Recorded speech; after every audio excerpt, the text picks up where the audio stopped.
Well, from native peoples to homesteaders and tourists, the Sandhills hold a lot of stories. And some of that history can be found in a new book called The Nebraska Sandhills. Joining us now with more is one of the editors on the project, Kim Hachia. Thanks for being here today, Kim. Yeah, thanks for having me. You bet. Good morning. Yeah, thanks.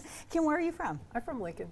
Okay, grew up here, everything? Yep, grew up here, spent my whole life here, worked at the university for 25 years, and which is kind of why I got involved with the book. So. Okay, so tell us more about the book. You brought it today. Well, Nebraska Sandhills is a new book. It was published by Bison Publications, which is an imprint of the University of Nebraska Press. We started working on it in 2019, and it involves it's basically the story of the Sandhills from all sorts of different aspects. We look at the geology, the geography, weather, the wildlife, but to me, most importantly, we look at it from a people perspective. So we have a lot of voices of people who live in the Sandhills, work in the Sandhills, have done research in the Sandhills. So it's such a unique part of the state, and so many people, like people from Lincoln are just like, I don't even know where that is. And right.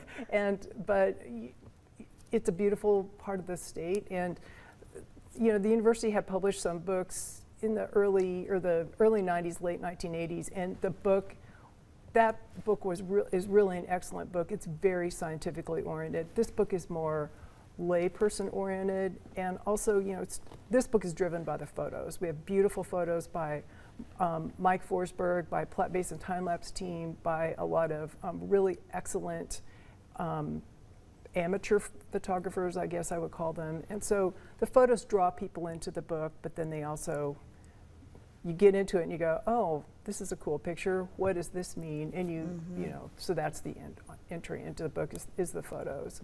So it was a fun project. And I know you mentioned people in Lincoln don't know where the Sandhills are. There's probably a lot that do, and there's a lot of people around here who have ties, to the Sandhills and they just love the Sandhills. What makes this book maybe so different maybe from some others that are out there? Well, I think what makes it different is the two aspects of it. It is science-based. We have people from the university, from Game and Parks, from just non-historians, people like that. History Nebraska people were also writers with it. But it's just a different voice and a different look. I'm really proud of the fact that we did some focus on indigenous and native people, so we have more of that in there than in previous editions. We look at how native people used the Sandhills prior to European settlement. We have a really nice piece on European settlement and how that started in the 1820s and how that kept going. And so I think that focus on that voice of the people who live there. It's one thing for somebody from Lincoln to dip out in the Sandhills and then sort of say, well, this is what I saw.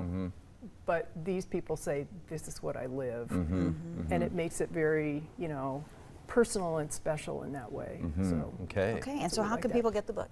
The book is available. I think you can order it directly from University of Nebraska Press, but you can also get it at bookstores around town or the Big River bookstore that's online. And I'm pretty sure it's on that. But you can get it from the press or probably the bookstore in the basement of the Nebraska Union. So, all right. Good to know. All right, Kim, All right. very neat book. Thanks for coming in. Yeah, thanks. It was fun. Thank you, Kim.